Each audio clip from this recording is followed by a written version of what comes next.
नमस्कार दोस्तों, आज की सबसे बड़ी ताज़ा खबर। आगरी सेना के कैलाश पाटिल ने थामा बीजेपी का हाथ। और मैं बता दूं कि बहुत दिनों से ये आस लगाया जाता था कि कैलाश पाटिल किधर जाएंगे। आपको बता दूं, जब से नाला सुपारा में 41 बिल्डिंग गिराने का जो नोटिस और कोर्ट का फैसला जब से आया, तब से कैलाश पाटिल वहाँ के लोगों के साथ खड़े हैं।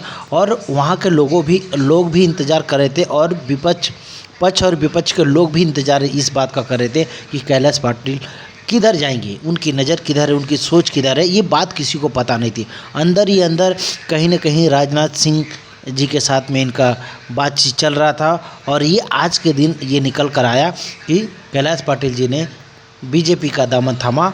और यहाँ पे बहुजन विकास आघाड़ी को बहुत बड़ा झटका लगा होगा, क्योंकि बहुजन विकास आघाड़ी भी ये सोच लगा कर बैठी होगी कि कैलाश पाटिल उनकी तरफ आएंगे।